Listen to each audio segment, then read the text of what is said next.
सेहत कार्यक्रम में श्रोताओं आप सभी का बहुत बहुत स्वागत है। आज इस कार्यक्रम में हमारे मेहमान हैं वरिष्ठ गैस्ट्रो फिजिशियन डॉक्टर सिद्धांत खन्ना। आज हम आपसे टाइफॉइड कारण, लक्षण और उपचार विषय पर चर्चा करेंगे। डॉक्टर सिद्धांत खन्ना, आपका बहुत बहुत स्वागत है कार्यक्रम में। शुक्रिया जी। डॉक्टर सिद्धांत खन्ना, बरसात का मौसम आरंभ हो चुका है और लोग बरसात का आनंद ले रहे हैं। हम देख रहे हैं कि गर्मी से थोड़ी बहुत निजात हमें मिली है, लेकिन ये जो मौसम है ये कहीं ना कहीं हमारी परेशानी का सबब भी बन जाता है, क्योंकि इस मौसम में कई बीमारियां पनपने लगती हैं। यदि वर्तमान में बात करें तो कौन से ऐसे रोग हैं खास तौर से जो दूषित पानी या दूषित खाने से हो जाते? देखिए, जैसे हमें पता है कि वर्षा ऋतु का जो मौसम है हमारे लिए बहुत सारी खुशियां लेके आता है, पर उसके साथ साथ ये अपने साथ कई बीमारियों का प्रकोप अपने साथ हमारे लिए लेके आता है, जिसमें से सबसे आम तौर पे देखे जाने वाली वो बीमारियां हैं जो दूषित पदार्थों के सेवन से होती है, जैसे कि टाइफाइड हो गया, हेपेटाइटिस जिसको हम आम भाषा में पीलिया कहते हैं, और आजकल जो हमें सबसे ज्यादा देखने को मिल रहा है वो जनरल डायरिया डिहाइड्रेशन की बीमारी, वॉमिटिंग, गैस्ट्रोएंटेराइटिस। ये वो बीमारियां हैं जो आमतौर पे बरसात के शुरुआती दर में देखी जाती है। जब एक हद के बाद जब बरसात जाने लगे उसके साथ साथ डेंगू, चिकनगुनिया, मलेरिया ये भी बीमारियां हैं। यदि शुरुआती बात करें तो इस समय आपने बताया टाइफाइड और पीलिया, लेकिन मुख्य तौर पे हम टाइफाइड की बात करते हैं डॉक्टर सिद्धांत खन्ना। तो टाइफाइड क्या है? टाइफाइड बेसिकली एक आम भाषा में बोलें तो एक बैक्टीरिया का नाम है जी। इससे होने वाली बीमारी को मेडिकल टर्मिनोलॉजी में एंट्रिक फीवर कहा जाता है। टाइफाइड एक सैल्मोनेला टाइफी नाम के बैक्टीरिया से हुई हुई बीमारी है। ज्यादातर पेशेंट्स में जो इसका कारण देखा जाता है वो ये है कि दूषित पदार्थ के सेवन करने से, दूषित पानी पीने से, अनकुक्ड खाना खाने से, और खास तौर पे उन जगहों पे जहाँ पे मल और खाने पीने की चीजों का तालमेल या मिलन हो रहा हो, उन खेतों में जहाँ पे मल का डिस्चार्ज हो रहा हो, ऐसी जगहों पे ये टाइफाइड होने की संभावना ज्यादा होती है। तो इसके लक्षण क्या है डॉक्टर सिद्धांत खन्ना? अब हम देखिए इसमें दो विषयों में सबसे जरूरी बात करेंगे। सबसे पहला विषय हम बात करेंगे कि इसके लक्षण क्या हैं, और दूसरी विषय में हम बात करेंगे कि इसके लक्षण क्या नहीं हैं। पहले अगर हम बात करने शुरू करें तो इसके क्या लक्षण हैं, उनमें देखा जाए तो इसका जो मूल रूप से सबसे मुख्य लक्षण है, जो सबसे ज्यादा कॉमन हमें पेशेंट्स में देखने को मिलता है, रफली around 80 to 90% of the cases में हमें देखने को मिलता है, वो होता है फीवर। फीवर को भी इसको एक स्टेप लैडर फीवर कहा जाता है। स्टेप लैडर माने कि जैसे कि एक सीढ़ी होती है, हमें पता चलता है कि भाई हम एक सीढ़ी चढ़ेंगे, फिर दो, फिर तीन, ऐसे करते करते स्टेप लैडर सीढ़ी ऊपर की तरफ जाती है। वैसे ही टाइफाइड का जो फीवर होता है वो एक हाई ग्रेड फीवर होता है, आमतौर पे 101, 102, 103 बुखार, जो अगले 7 से 10 दिन तक बढ़ता ही चला जाए। तो ये सबसे कॉमन सिम्टम होता है टाइफाइड का इनिशियल स्टेजेस में। इसके अलावा और क्या क्या अंग हमारे प्रभावित होते हैं? खास तौर से इसमें हमने देखा है टाइफाइड में कि बुखार के साथ साथ आमतौर पर भूख भी नहीं लगती है, व्यक्ति कमजोर हो जाता है, और कई बार देखा जाता है कि बुखार जो आता है उसमें शिवरिंग होती है, कंपकपाहट भी होती है। देखिए, टाइफाइड का जो फीवर होता है वो एक कंटिन्यूस फीवर होता है, हाई ग्रेड फीवर होता है, और चिल्स के साथ यानी कि कपकपी के साथ आता है। टाइफाइड में सबसे जो सेकंड मोस्ट इंपॉर्टेंट अंग जो हमारी शरीर का एसोसिएट होता है वो है हमारी छोटी आंतें। छोटी आंतों में अक्सर टाइफाइड के वजह से छाले से पड़ जाते हैं, जिनको हम पैचेस, पायर्स पैचेस कहते हैं। इस वजह से मरीज को टाइफाइड में 7 से 10 दिन के बाद हम ये देखने को मिलता है कि फीवर सबसाइड करता जाता है और डायरिया शुरू हो जाता है। तो इसीलिए टाइफाइड में एक बात पे बहुत गौर देना चाहिए कि शुरुआती समय में हम जितना बावल को रेस्ट देंगे, जितना हम कम खाएंगे और कम पिएंगे, उतना हमारी बॉडी के लिए बेटर होगा लेटर स्टेजेस में। जी। तो इसमें चूंकि आंत प्रभावित होती हैं तो हमें खाना कम खाना चाहिए। जैसे आपने कहा कि हमारे जो डाइजेस्टिव सिस्टम है उसको रेस्ट मिलना चाहिए, तो किस तरह की चीजें आप सुझाते हैं? किस आमतौर पे कहा जाता है कि हम तरल पदार्थ लें टाइफाइड में, क्योंकि हमें अगर हम हॉस्पिटलाइज नहीं हैं और अगर हम अपना खुद से ख्याल अपने घर पे ही रख रहे हैं तो हमें सिर्फ तरल पदार्थों का सेवन करना चाहिए। जितना हो सके उतना लिक्विड लीजिए, और मतलब हमारा जो हाइड्रेशन है, हाइड्रेशन हमारा मेंटेन रहना चाहिए, हाइड्रेशन में कोई कमी नहीं आनी चाहिए। अब सेकेंड फेज में अगर हम बात करें कि क्या टाइफाइड के लक्षण नहीं है।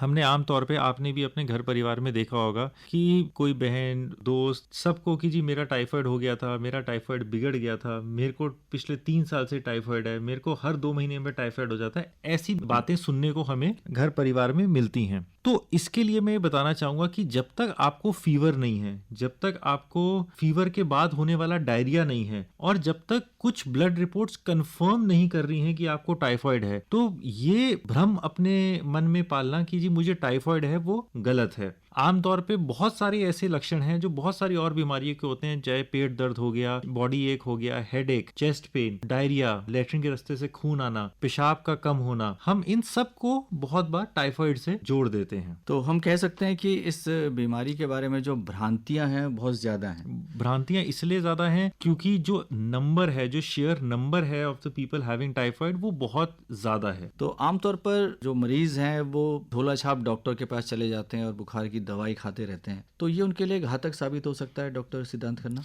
बिल्कुल, क्योंकि दुर्भाग्यपूर्ण बात यह है कि टाइफाइड के जो टेस्ट हैं वो भी इतने, क्या कहें उसे, सटीक नहीं है। टाइफाइड का जो टेस्ट है, पहले एक विडाल टेस्ट नाम का टेस्ट होता था, उसकी जो सेंसिटिविटी है वो अच्छी नहीं है। तो विडाल टेस्ट जो है वो टीबी में भी पॉजिटिव आएगा, वो वायरल बुखार में भी पॉजिटिव आएगा, वो टाइफाइड में भी पॉजिटिव आएगा, वो और अन्य बीमारियों में पॉजिटिव आएगा। उसके बाद हम थोड़ा सा अपग्रेड हुए तो टाइफी डॉट नाम का टेस्ट आ गया। टाइफी डॉट नाम का भी जो टेस्ट है वो भी बहुत स्पेसिफिक टू टाइफाइड नहीं है, वो भी कई और बीमारियों में पॉजिटिव आ जाता है। तो क्योंकि टेस्ट बहुत आसानी से होता है और टेस्ट बहुत और बीमारियों में भी पॉजिटिव आ जाता है, इसलिए देखा गया है कि जो अनस्किल्ड वर्क फोर्स है हमारी, जो अनस्किल्ड हेल्थ केयर प्रोफेशनल है, चाहे वो झोला छाप डॉक्टर हो, चाहे वो केमिस्ट हो जिसको प्रॉपर नॉलेज ना हो, अगर वो टाइफाइड का टेस्ट करा के उसकी दवाई दे रहा है, तो ये बहुत बार मैंने अपनी खुद की प्रैक्टिस में देखा है कि वो टाइफाइड का टेस्ट करा के दवाई तो दे रहा है, टेस्ट भी पॉजिटिव है, पर एक्चुअली में पेशेंट को टाइफाइड नहीं है। तो घातक दवाई लेना नहीं हो सकता, घातक वो लक्षण को इग्नोर करना हो सकता है जो किसी दूसरी बीमारी का संकेत हमें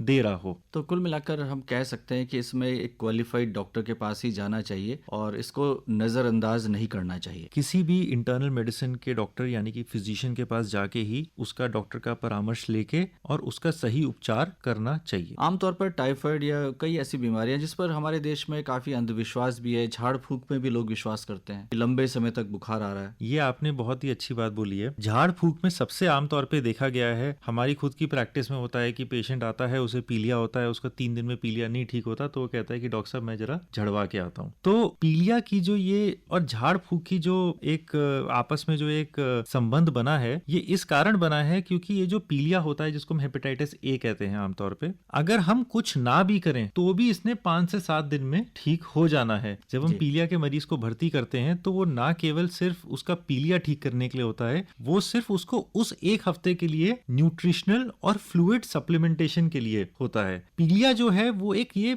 हमारी किताब में भी जो हेपेटाइटिस ए के लिए जो सबसे पहली लाइन लिखी हुई है वो ये लिखी हुई है कि it is a self limiting disease, मतलब ये खुद ब खुद ठीक होने वाली बीमारी है, तो हम झड़वाएं या ना झड़वाएं उसने वैसे भी ठीक होना ही है। तो हम इस तरह की जो प्रवृत्तियां हैं आमतौर पर हमारे देश में, अंधविश्वास, इससे दूर रहें और प्रॉपर ट्रीटमेंट करवाएं। अब जैसे हम खान पान की बात करते हैं डॉक्टर सिद्धांत खन्ना, कि टाइफाइड में आपने कहा कि केवल तरल पदार्थ लेने हैं, लेकिन आमतौर पर हमारे भोज्य पदार्थों में खासतौर से हम बात करें तो सलाद एक महत्वपूर्ण अंग है। तो क्या ऐसे में रॉ चीजें या कच्चे फल ये खा सकते हैं हम? देखिए, पहले तो हमें ये जानना है कि क्या नहीं खाना है जिससे हम टाइफाइड से बच सकें। तो सबसे ज्यादा जरूरी तो हमें किसी भी ऐसी जगह पे जहाँ पे हाइजीन कॉम्प्रोमाइज हो, जहाँ पे साफ सफाई का उतना ध्यान ना रखा जा रहा हो, इन जगहों पे हमें किसी भी चीज का, किसी भी कच्ची चीज का सेवन नहीं करना है। चाहे वो चटनी हो, सलाद हो, कोई सब्जी हो, इन चीजों का सेवन नहीं करना है, या कोई भी ठंडी दही है, इन चीजों का सेवन नहीं करना है।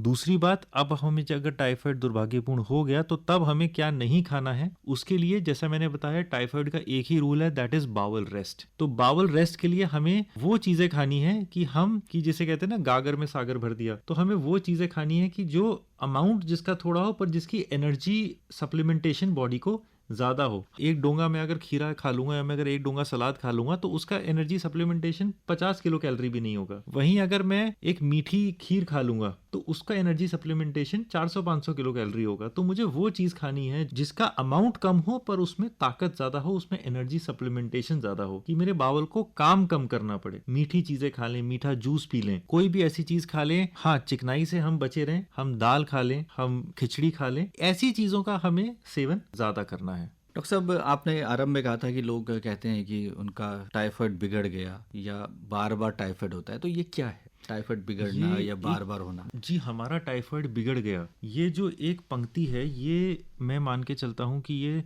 एक बहुत बड़ा भ्रम है। क्योंकि बिगड़ता टाइफाइड नहीं है, बिगड़ती वो बीमारी है जिसको नज़रअंदाज कर दिया जाता है ये सोच के कि हमें टाइफाइड है। आमतौर पे ये जो बीमारियां होती हैं जैसे कि यूरोसेप्सिस यानी कि पेशाब के रास्ते होने वाला इन्फेक्शन, या लिवर एब्सिस, लिवर में पड़ा हुआ मवाद, इन बीमारियों की जब ठीक से इलाज नहीं होता और जब ये बीमारियां एक स्तर से ऊपर चली जाती हैं तब हमें ये आदमी को भ्रम होता है कि जी हमारा टाइफाइड बिगड़ गया है। पर वो टाइफाइड नहीं है जो वो बिगड़ा है, वो बीमारी है जिसे नजरअंदाज कर दिया गया है, वो बिगड़ी है। तो इसके लिए कि कभी भी ये ना सोचें कि जी हमारा टाइफाइड बिगड़ गया है। आपका टाइफाइड ऐसी चीज है जो बिगड़ नहीं सकता। अगर आपको टाइफाइड होगा और आप इलाज नहीं कराएंगे, आपको उस समय दिक्कत होगी, आपको शायद से आपका बुखार ना उतरे या आपको डिहाइड्रेशन होने लग जाए, बट इन मोस्ट सर्कमस्टांसेस वो चीज एक सेल्फ लिमिटिंग होती है। दूसरा, एक हम बात करें कि जी हमें बार बार टाइफाइड होते रहता है, तो क्या आपको एक्चुअली में बार बार टाइफाइड हो रहा है या सिर्फ बार बार रिपोर्ट पॉजिटिव आ रही है? इन दोनों चीजों में भी फर्क है। हाँ, ये बात सच है कि बार बार टाइफाइड उन लोगों को होता है जो क्रॉनिक कैरियर्स बन जाते हैं। क्रॉनिक कैरियर्स मतलब कि जिनके टाइफाइड बैक्टीरिया आंत से निकल के पित्त की नलकी से जाके पित्ते की थैली में चले गया है। ऐसे लोग क्रॉनिक कैरियर्स बन जाते हैं और यही वो लोग होते हैं जो टाइफाइड फैलाते हैं बार बार। पर जब तक इन लोगों को भी बिल्कुल सुनिश्चित संकेत ना हो टाइफाइड के, तो ये कहना मुश्किल है कि टाइफाइड हमें बार बार हो रहा है या सिर्फ बार बार रिपोर्ट पॉजिटिव आ रही है। ये एक संक्रामक रोग है डॉक्टर सिद्धांत खन्ना, तो क्या मरीज के साथ रहने से, उठने बैठने से ये फैल सकता है?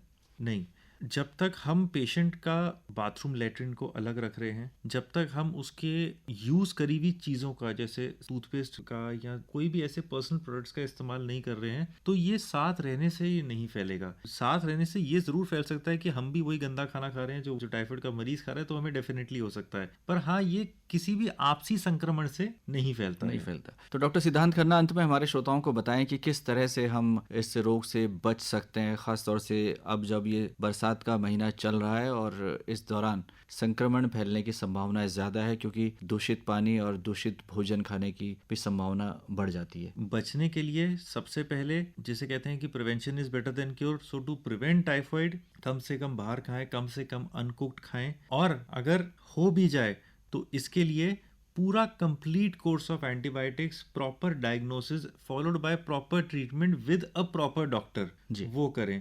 ये नहीं कि जी हमारी बुआ के लड़के को भी टाइफाइड हो गया तो उसने ये दवाई ली थी तो हम भी यही दवाई ले लेते हैं। तो इसका complete treatment by the complete antibiotic with the guidance of the proper doctor होना जरूरी है। डॉक्टर सिद्धांत खन्ना, आज आप हमारे इस कार्यक्रम में आए और आपने टाइफाइड रोग, कारण, लक्षण और उपचार विषय पर बहुत ही महत्वपूर्ण जानकारी हमारे श्रोताओं के साथ साझा की। आपका बहुत बहुत आभार, धन्यवाद।